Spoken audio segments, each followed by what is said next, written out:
갈비사자 논란을 일으켰던 동물원에서 외국인 사육사가 숨진 채 발견됐습니다. 한 사람이 죽었습니다. 러시아 국적의 외국인 사육사였습니다. 그의 죽음은 많은 것을 말해줍니다.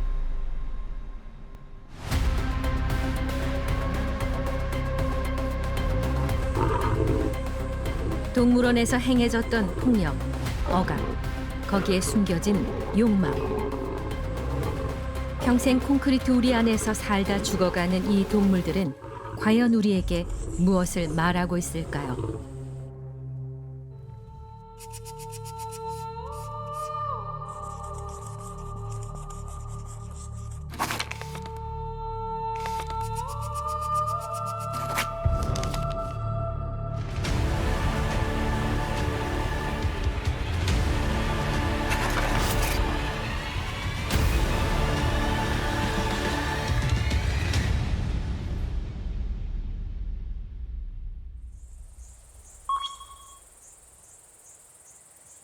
지난해 7월 폐업한 지 1년이 조금 넘었다는 경남 김해의 한 동물원을 찾았습니다.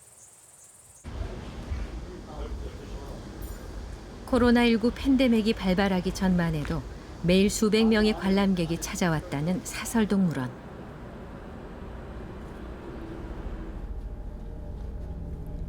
내부에 들어서자 빼곡하게 줄지어 있는 동물의 우리는 텅 비어 있고 정적 속에 버려진 음식 찌꺼기로 인해 악취가 코를 찌릅니다.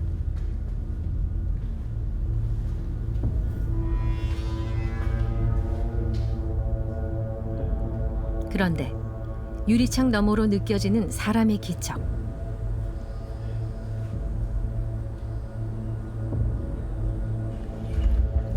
놀랍게도 제작진은 이곳에서 사망하기 전 외국인 사육사 카차도리안 씨를 만났습니다. 드링 물 없어. 밥 없어. 사람 give me this 물 없어. give me 물. On my last 라면 finish. 5만 원, 10만 원 나중에 안 돼. 24만 원. 한 달에? 지난달, 지금 달 없어. You know, my group, 이거 약, 지금 약 없어. 여기 조금 밥, 슈퍼마켓 밥. 마침 당뇨로 인한 심한 합병증이 있었지만 그는 몇 달 동안 월급도 받지 못한 채 불법 체류자로 전락해 늑대 우리에서 살고 있었습니다. 로버트 부산 호랑이 사육사 로버트 카차두리안. 카차두리안 씨는 제법 유명한 호랑이 사육사였다고 했습니다. 하지만 동물원이 코로나로 재정난을 겪자 월급도 받지 못한 채 오갈 데 없는 신세가 돼버린 것이죠.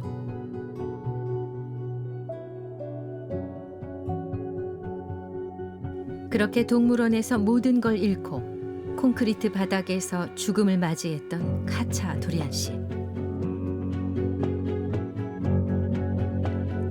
그가 돌봤다는 동물들도 상황은 비슷했습니다.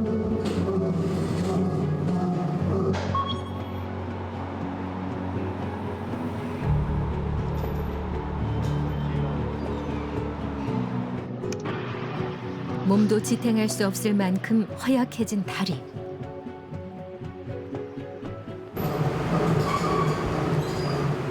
얼마나 굶었는지 사자는 갈비뼈가 훤히 드러나 있었습니다. 이처럼 폐업을 앞두고 먹을 것조차 없이 방치됐던 사자는 시민의 도움으로 세상에 알려지게 됐죠.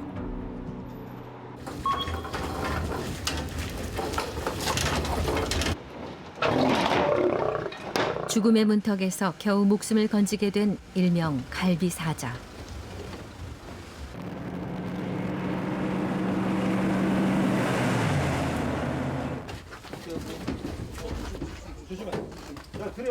갈비사자는 청주동물원으로 옮겨진 다음 바람이라는 새로운 이름을 얻게 됐습니다.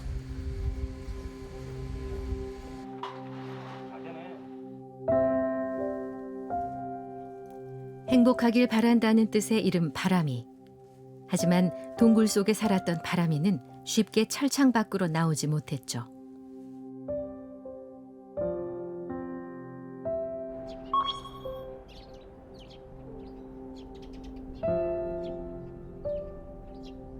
그로부터 1년이 지난 후 바람이는 어떻게 살고 있을까요?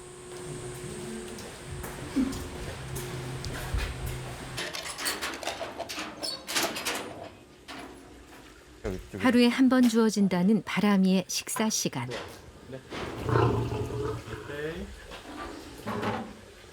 먹잇감은 1kg의 쇠고기와 생닭 3마리입니다.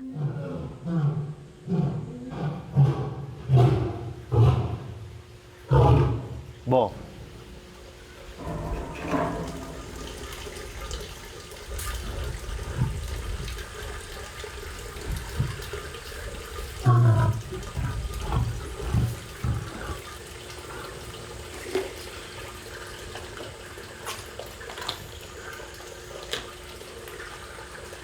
올해 나이 21살.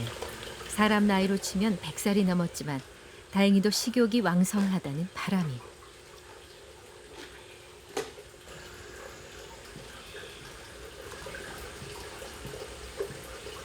온 지는 1년 됐고요. 갈기나 근육이나 많이 붙고 좋아지고 해서 지금은 컨디션이 쭉 올라오다가 지금은 살짝 유지해서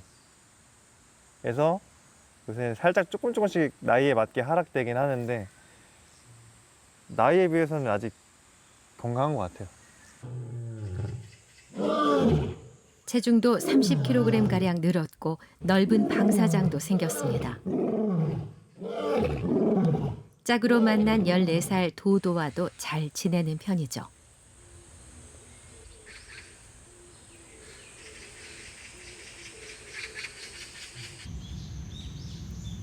이렇듯 오랜만에 건강과 여유를 되찾은 바람이. 뭐가 마음에 안 드셔? 하지만 온순하던 바람이가 순식간에 돌변할 때가 있습니다. 사육사가 막대를 만지는 순간이죠. 긴 막대 보면 되게 싫어했고 사람 보면 싫어했고 사람이 뭘 들고 있으면 되게 싫어하긴 했어요. 여전히 막대만 보면 혹독했던 조련 과정을 떠올릴 만큼 심한 트라우마에 시달리고 있는 바람이.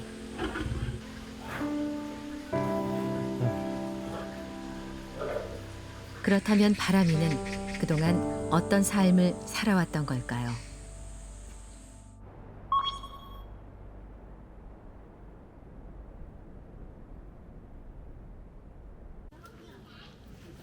오랫동안 서울 시민들에게 사랑받아온 어린이대공원. 이곳 동물원에 바람이에 대한 기록이 남아 있습니다. 2004년도 7월 9일 그 사자 2마리, 이때 이제 한 배 2마리 태어난 거죠. 동물원에 사는 대부분의 동물이 그렇듯 콘크리트 바닥에서 인공 포육으로 시작됐던 바람이의 삶.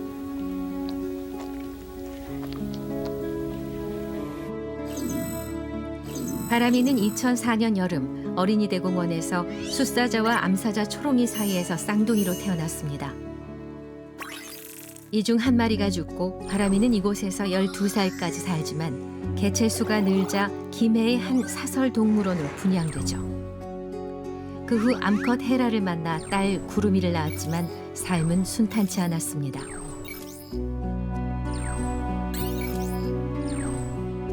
영업 부진으로 인한 폐업. 결국 갈비뼈만 앙상하게 남은 채 가족과 헤어져 청주 동물원으로 옮겨진 바람이.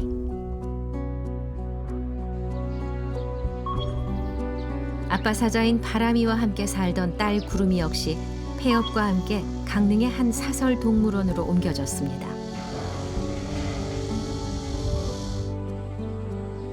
이렇듯 사람의 이해관계에 의해 결정된 바람이 가족의 운명.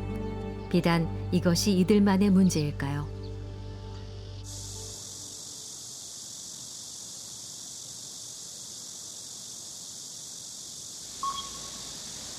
대전 광역시 외곽에 있는 한 사설 동물원.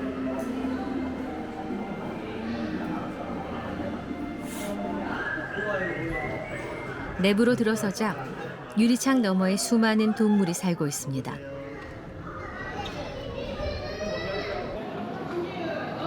관람객들은 비싼 값의 먹잇감을 사서 동물에게 제공하죠.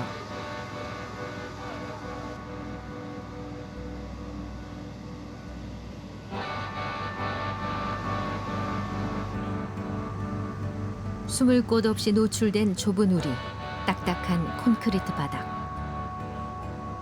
이를 보는 관람객 역시 마음이 편치 않습니다.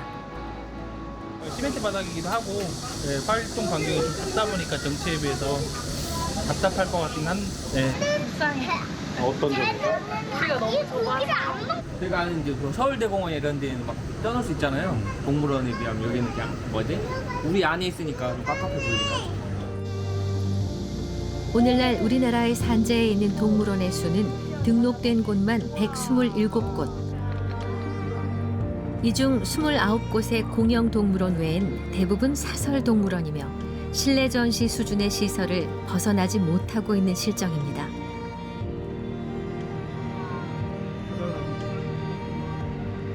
많은 동물원들이 실내 동물원이잖아요.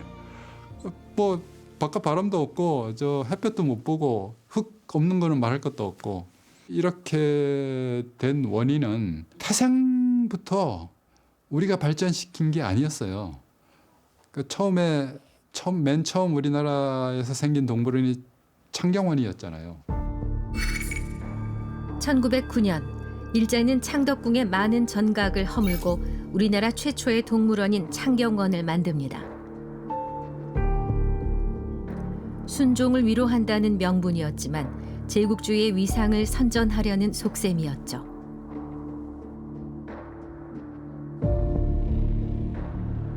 아시아에서 4번째로 문을 열었지만 창경원 동물의 운명은 비참했습니다. 종전을 앞두고 독살된 100여 마리의 동물. 왜 일제는 이런 잔혹한 일을 벌였던 걸까요?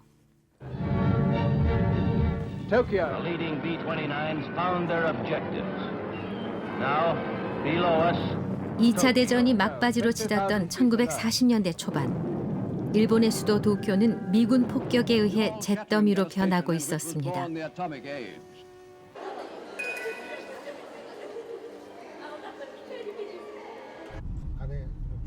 당시 일본 최대 규모의 동물원이자 창경원과 교류가 빈번했던 도쿄의 우에노 동물원.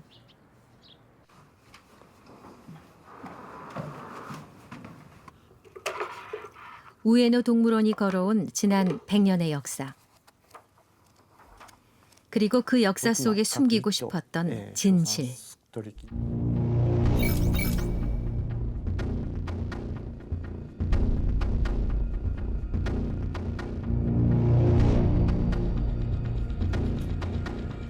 당시 우에노 동물원엔 1,040마리의 동물이 있었습니다. 하지만 동물원 측은 어느 날 상부의 명령에 따라 수많은 동물을 향해 총을 쏘거나 독극물을 이용해 무참히 학살했습니다.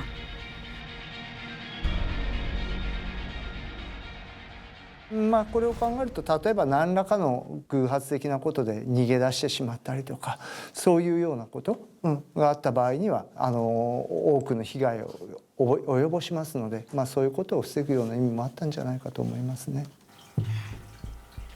그렇게 구경거리로 살다 전쟁의 희생양이 돼버린 동물들. 필름 수집가인 사사야마 씨는 자신의 필름 속에서 우에노 동물원에 있었던 그날의 생생한 비극을 찾아냅니다. あの時代やっぱりこう動物園にわざわざ行って撮っているってことはやっぱり珍しいもの例えば象とかキリンとかが写っているのかなと思ったんですが、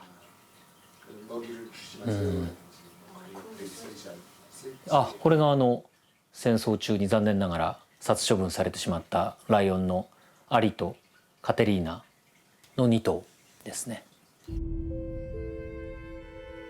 80년 전 당시 우에노 동물원에 살고 있었던 이 사자.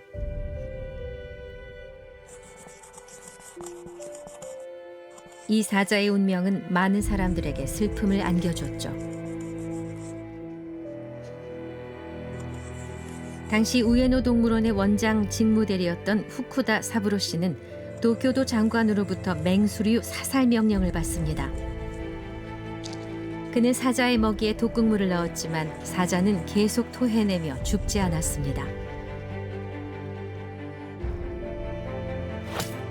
그러자 고통에 발버둥치는 사자를 보다 못해 심장에 창을 꽂아야만 했던 후쿠다 사부로 씨. 창경원도 상황은 마찬가지였습니다. 영문도 모른 채 호랑이, 사자, 코끼리와 같은 수많은 동물이 관람객의 구경거리로 살다 일제에 의해 사살되거나 독살되고 말았던 것이죠.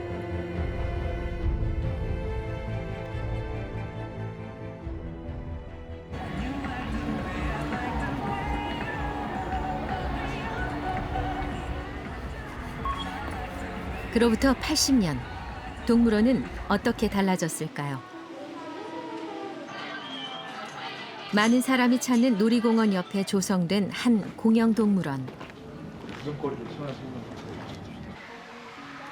대전 녹색연합 활동가 임도훈 씨, 그리고 송송희 씨와 함께 이곳 동물원의 환경 실태를 살펴보기로 했습니다.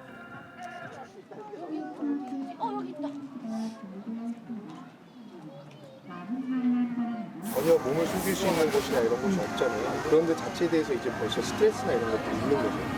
그리고 지금 공사 소음도 들리고 음악 소리도 들리고 기본적으로 사람보다 훨씬 후각이라든지 청각이 민감한 아이들인데 너 얘 지겨워하는 것 같다. 모든 야생동물에겐 타고난 생존의 조건이 있죠. 먹잇감을 구할 수 있는 넓은 영역과 자신을 보호할 수 있는 은밀성. 거의 360도로 볼 수가 있어요. 거의 계속 무방비 상태로 사람들 시선에 노출이 되어 있고 그러다 보니까 숨을 곳이 없고 이래서 계속 정형행동을 저 끝부터 저 끝까지 한 친구는 계속 왔다 갔다 하면서 정형행동을 보여요. 목적 없이 반복적으로 움직인다는 뜻의 정형행동.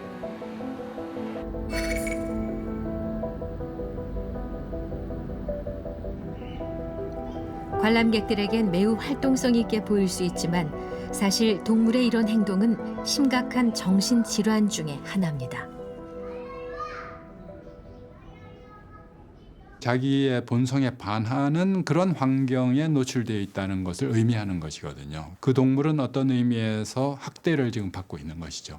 정신병을 치료하지 않고 그대로 놔두게 되면 그 병이 점점 깊어지고 악화가 됩니다. 정신 이상이 건강의 이상을 많이 초래를 해서 심각하게 죽을 수도 있다. 이렇듯 1909년 창경원에서 시작된 이래 여전히 관람을 위한 전시물로 취급받고 있는 동물들. 이들을 위한 더 좋은 방안은 없는 걸까요?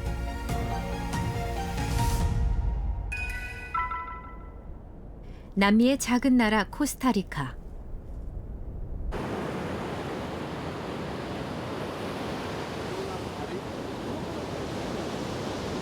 동물복지의 선진국이라 알려져 있는 이곳 동물원의 실태를 알아보기 위해 국립생태원 김영준 실장이 나섰습니다.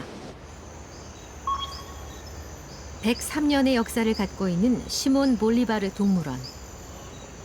Aquí habían aproximadamente 200 animales, entre sobre todo aves, mamíferos y habían algunos reptiles, no tantos.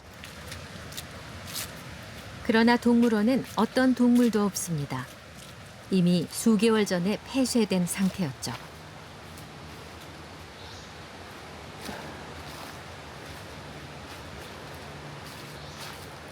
Bueno, aquí lo que habían eran 6 monos araña, que es el mono más grande que tenemos en Costa Rica.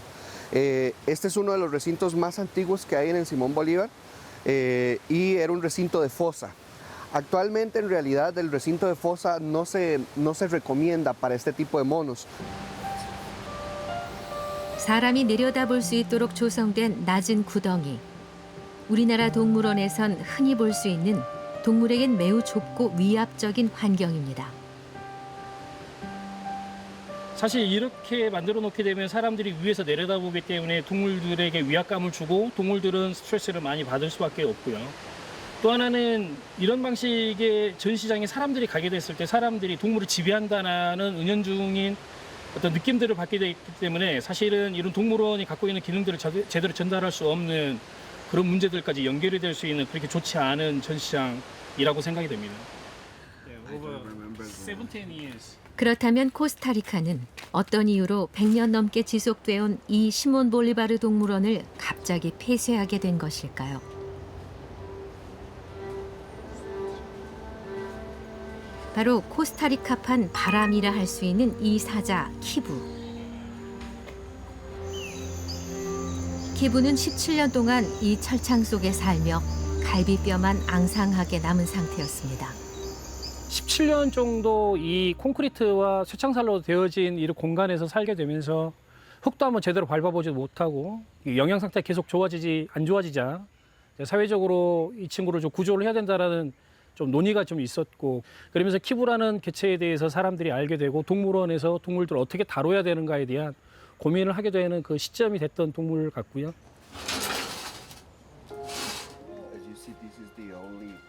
견고한 쇠창살 속 좁고 습한 키부의 우리.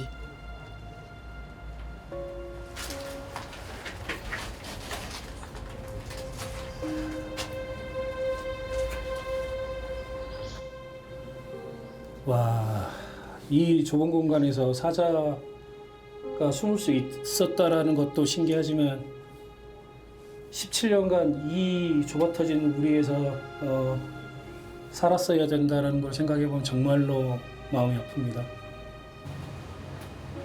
평생 키부가 누릴 수 있는 공간은 겨우 100평방미터가 안 돼 보였습니다.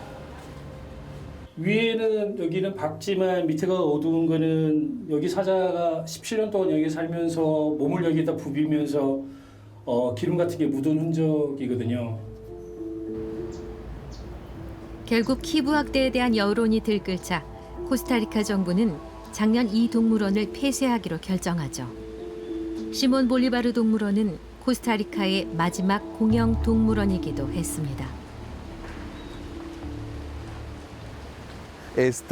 Bueno, lo que se hizo fue que una vez que se decidió cerrar los zoológicos estatales, se organizó un operativo, el operativo Atardecer, que fue en mayo de este año, donde en un día aproximadamente la mayoría de los animales, el 90% de los animales, fueron trasladados a centros de rescate inscritos. 폐쇄가 결정되자 순식간에 생물학자, 수의사, 자원봉사자들이 몰려들었습니다.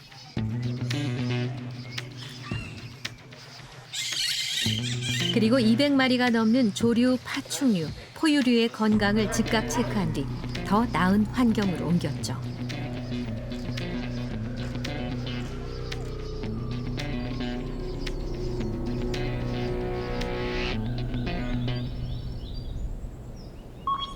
시몬 볼리바르 동물원에 동물이 옮겨졌다는 보호소. 안녕하세요. 국립생태원에서 온 김용준이라고 합니다. 반갑습니다. 보호소는 자연 속의 정글을 방불케 합니다.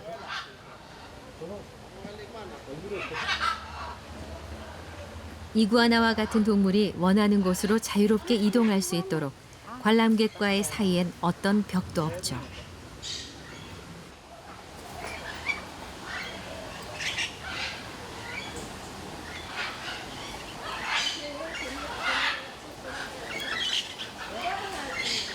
갇혀져 있는 데만 들어가게 되면 동물을 함부로 대하는데 이렇게 풀어져 있는 동물을 대하게 되면 방문객의 문화가 바뀌게 되거든요. 사실 그게 더 중요한 거예요. 그러니까 이 동물들에게 무슨 자유를 주기 위해서라기보다는 방문객들이 이런 시설에 와서 어떻게 동물들을 대해야 되는가를 가르치는 교육의 장이기도 한 거예요. 그러니까 이 생물이 뭐다라고 가르치는 것보다 생물을 어떻게 바라봐야 되는가를 가르치는 과정이라는 거죠. 그저 동물만을 보는 것이 아닌 동물이 사는 환경도 함께 본다는 것.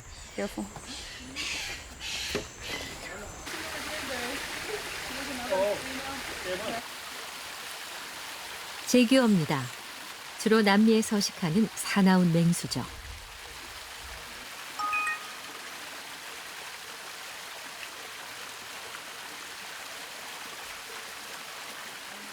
하지만 이곳에서 당분간 치료를 받아야 합니다. Sulara is the jaguar that came from Simon Bolivar. She is about 6 years old. As far as we know, she came to them as a small little baby, and she was raised there. When she arrived here, we were able to do some physical examinations where we found, unfortunately, she has what appears to have a lot of nutrition issues. She has a few problems within her bones. Her teeth have also had a lot of issues, and it appears that she was biting the fence. So she is sleeping right now. Okay, over there. On the platform.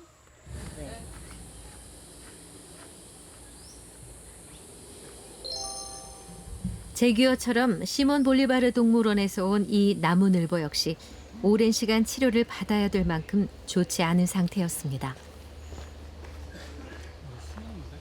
This is unfortunately something that happens with neglect, but as sloths are walking through the trees, they are moving, and the trees will file down their nails so that they don't get extra growth.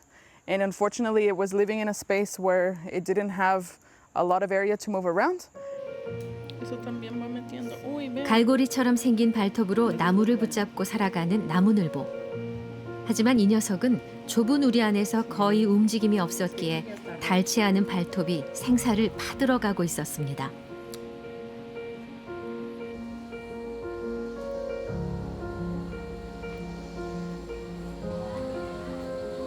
오늘날 우리가 보는 수많은 동물의 생김새와 동작 하나하나는 지난 수백만 년 동안 자연 환경에 스스로 적응하며 만들어 온 모습일 겁니다.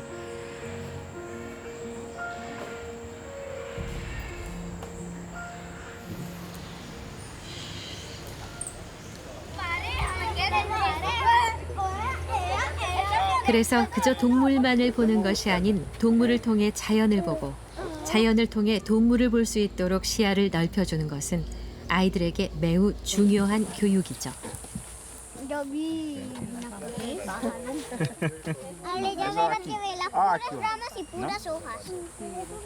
Muchísimos animales y todos en su hábitat natural.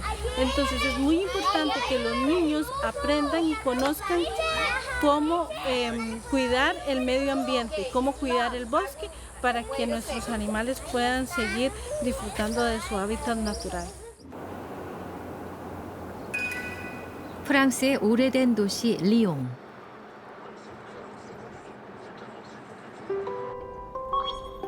리옹 중심가에 120만 평방미터에 달하는 거대한 시민공원이 있습니다. 매년 300만 명이 찾아올 만큼 유명한 이 공원에서 단연 인기 있는 곳은 리옹 동물원이죠.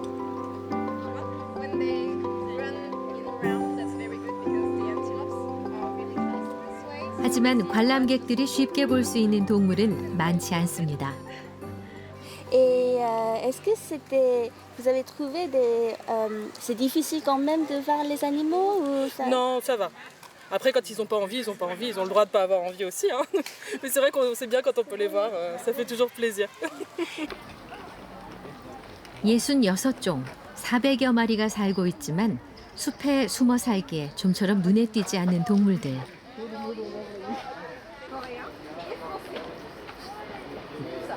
Est-ce que vous étiez au courant qu'il y a un panthère ici? Non, je ne savais pas.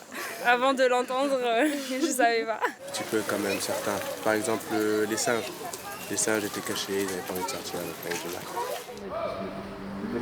관람객들이 원하는 동물을 보기 위해선 오랜 시간 인내하며 기다려야 합니다.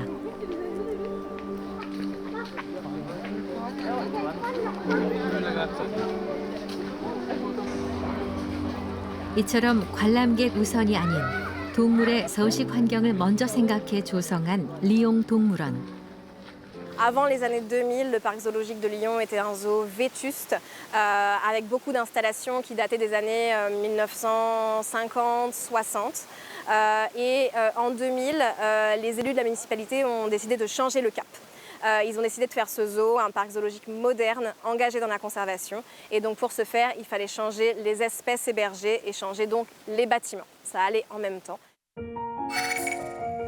1858년에 개장한 리옹 동물원은 프랑스 번영의 상징이었습니다. 그들은 세계 곳곳에서 가져온 동물을 전시함으로써 국민의 자긍심을 고취시켰죠. 하지만 낙후된 시설로 인해 동물 학대 논란이 끊임없이 이어졌고 이를 개선하기 시작했습니다. 그리하여 쇠창살 대신 호수와 나무가 동물과의 경계를 이루고 또 도시와 숲을 연결함으로써 프랑스 최악의 동물원에서 유럽 최고의 동물원으로 거듭나게 된 리옹 동물원.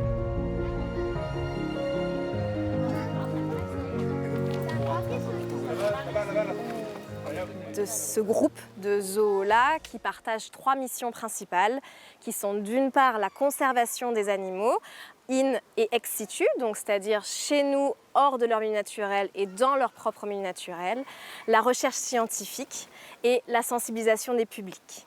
Au-dessus de ces 3 missions, on doit garder en tête le bien-être animal. 서울 도심에 자리 잡고 있는 어린이대공원.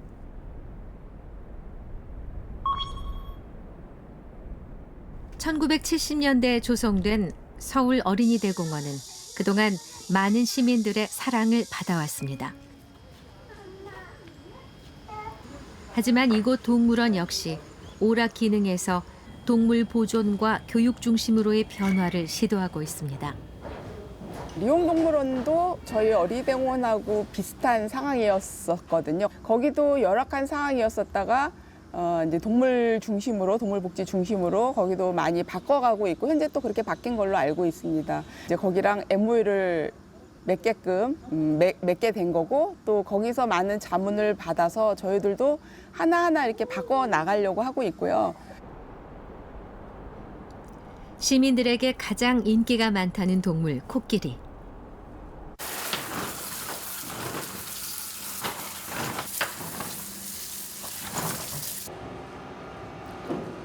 식사 시간이 되자 사육사의 걸음이 바빠집니다.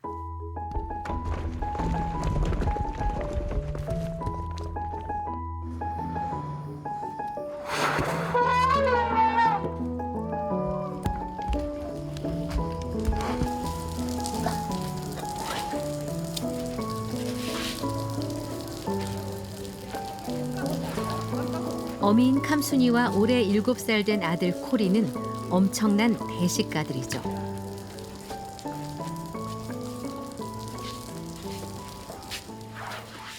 예, 애들도 맛있는 거를 먼저 먹는 편이어서 사과, 고구마, 당근 순으로 먹고 있어요. 간식인 과일과 함께 제공되는 건초. 하루에 먹는 양이 저희 건초 한 단이 한 25에서 30kg 나가는데 그거 한 단 반 정도를 캄순이하고 코리가 둘이 나눠 먹고 있고요. 과채도 거의 한 70kg 정도로 해서 둘이 나눠 먹고 있습니다.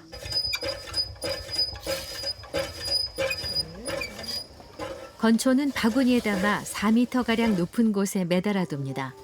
야생에서 높은 곳에 있는 나뭇잎을 뜯어먹듯 코의 기능을 계속 발달시키기 위한 배려죠.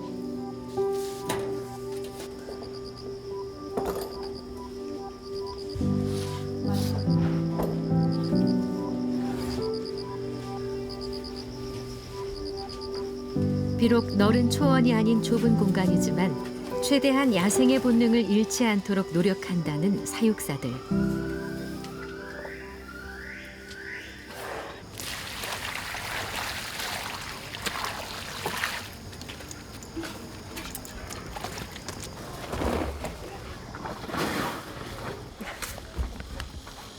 열대의 야생에서 흔히 볼 수 있는 황토 목욕 역시 코끼리인 캄순이와 코리가 가장 좋아하는 행동 중 하나입니다.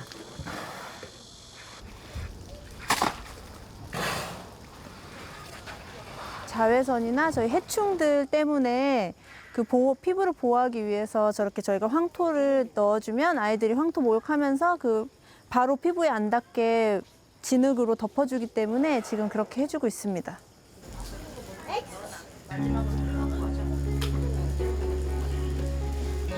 이렇듯 비록 서울 복판이지만 먼 아프리카의 야생의 삶을 보여주고 있는 캄순이와 코리. 하지만 사랑받고 있는 이 코끼리 모자 역시 얼마 후면 이곳을 떠날 예정입니다.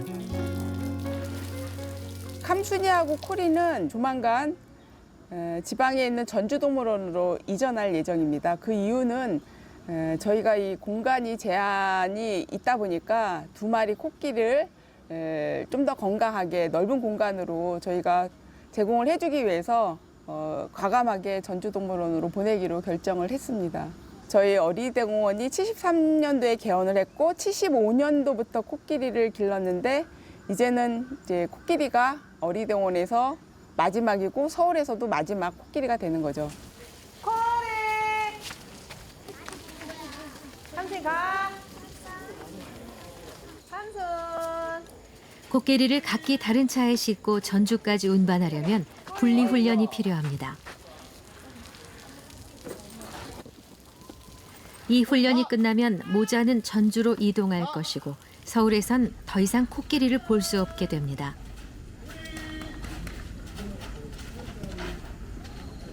많이 서운하죠. 서울에 있는 동물원인데 저희 이쪽 강북 쪽에선 유일한 여기가 관광 동물원 볼 수 있는 곳인데 저는 전혀 아쉽지 않고 코끼리들이 친구들이랑 가족들이랑 함께 할 수 있게 돼서 너무 좋아요. 아쉽지만 자연 친화적인 더 넓은 공간으로의 이동. 이것이야말로 지금 동물원이 행할 수 있는 최소한의 동물 복지일 겁니다.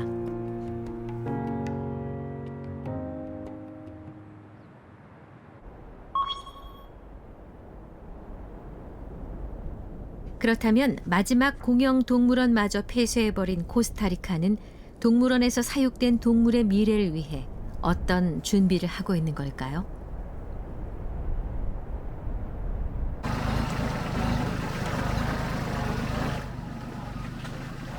동물원에서 구조된 뒤 보호소에서 일정 기간 치료를 마친 다음 동물들이 마지막으로 향하는 곳.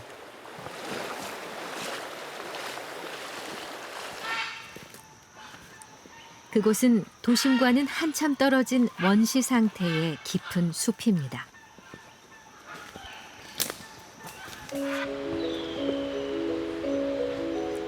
코스타리카는 지구 면적의 0.03%에 불과할 만큼 작은 나라지만 지구의 생명체 중 5%의 종이 살고 있는 생명 다양성이 풍부한 나라죠.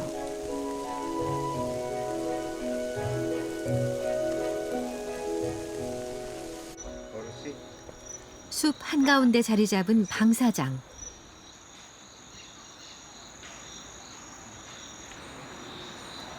이곳의 모든 동물은 집에서 키우다 유기했거나 동물원에서 구조돼 치료를 마친 다음 자연으로 되돌아가기 위해 온 녀석들입니다. These ones have been deemed fit for release, so they need to spend 3 months here acclimatizing to the forest. And in that time, we will check that they can fly properly and that they are showing the natural behaviours that the animals need to survive in the wild. And when we see those behaviours and when they've had enough time, they will be moved to a release cage where they will then be released into the wild and be free birds.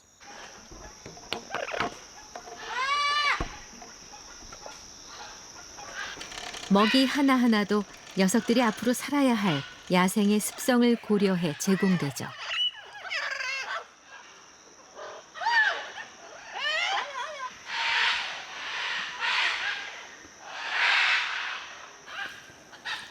울타리가 거의 없어 동물은 방사장과 야생의 숲을 마음대로 오갈 수도 있습니다. 여기 흰꼬리 사슴도 있네요. 여기 이 코스타리카를 대표하는 사슴이라고 하는데 우리나라에서 야생동물 풀 때 그냥 한꺼번에 훅 날려버리는 경우들도 있는데 그런 경우에는 사실 야생에 적응 못해서 죽는 경우들이 종종 있습니다. 근데 이런 이제 연방사를 하게 되면 이제 이 지역에 약간 묶여 있다가 천천히 이 지역을 떠나는 그런 장점들이 좀 생기게 되죠.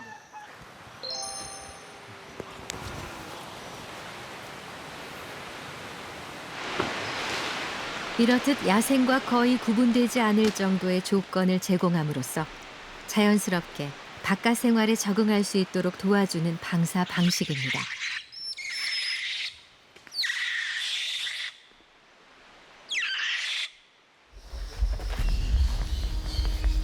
이곳에서 적응을 거친 몇몇 녀석이 자연으로 돌아갈 순간을 맞습니다. 도심 속 가정에서 키우다 버려졌다는 회색 매.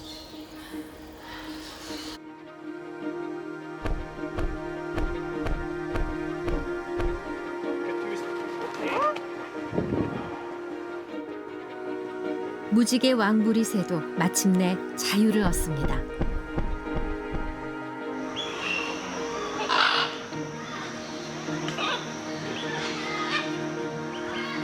관람을 위해 사육되는 것이 아닌 자연의 품에 살 수 있도록 배려하는 것. 그것이 코스타리카 사람들이 택한 미래 동물원의 모습이었던 것이죠.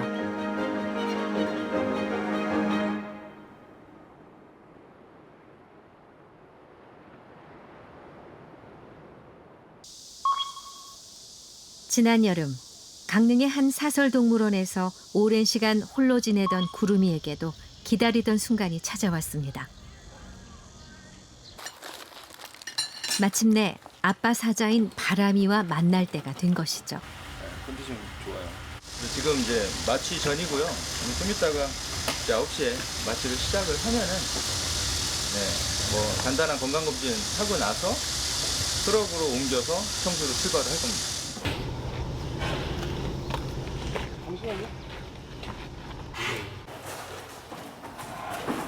덩치 큰 맹수인 사자를 먼 곳으로 이동시키는 건 쉬운 일이 아닙니다. 마취는 사실 빠르면 빠를수록 안 좋아요. 정량이 들어갔다고 생각되는 게 한 10분, 15분에서 이제 마취가 되는 거거든요.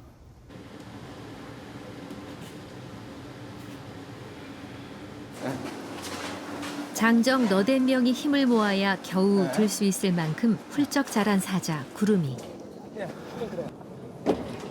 뭐 몇 개월이지만 정 많이 들으셨죠?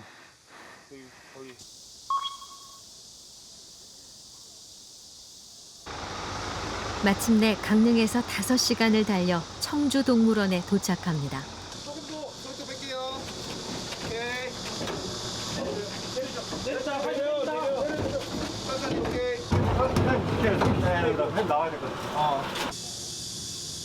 낯선 곳, 낯선 냄새.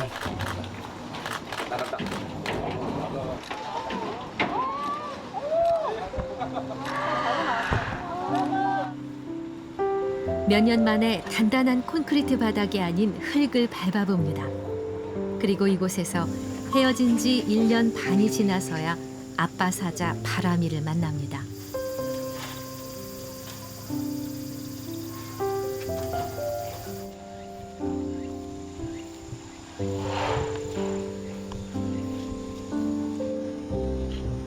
하지만 오랜만에 만났음에도 아빠 사자인 바람이와 7살 딸 구름이는 당분간 떨어져 지내야 합니다.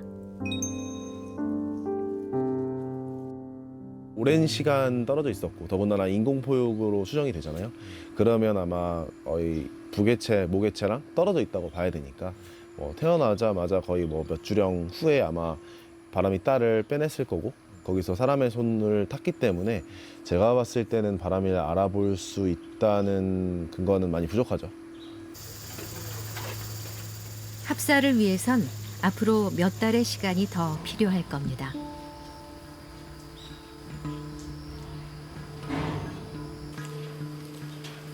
맹수의 세계에선 암컷과 수컷의 합사보다 암컷과 암컷의 합사가 훨씬 더 어렵습니다.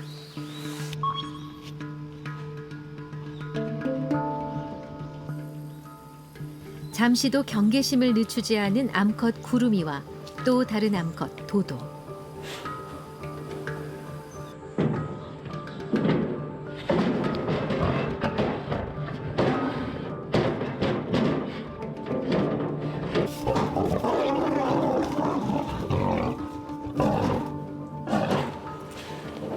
이 싸움은 구름이와 도도가 서로 자신의 경쟁자가 아니란 걸 알 때까지 계속될 겁니다.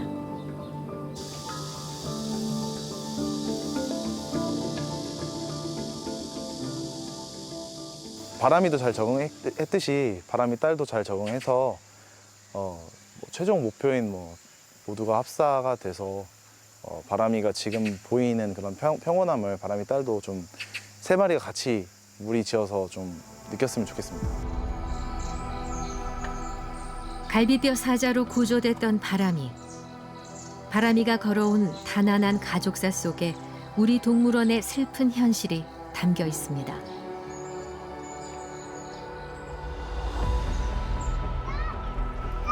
(1909년) 창경원에서 시작된 이래 몇몇 대형 동물원을 제외하곤 지금까지 변하지 않고 여전히 관람을 위해 전시되고 있는 수많은 동물. 평생 콘크리트에서 살다 콘크리트에서 죽어가는 동물들은 우리에게 이렇게 말할지 모릅니다. 세상에 구경거리로 태어난 생명은 없다.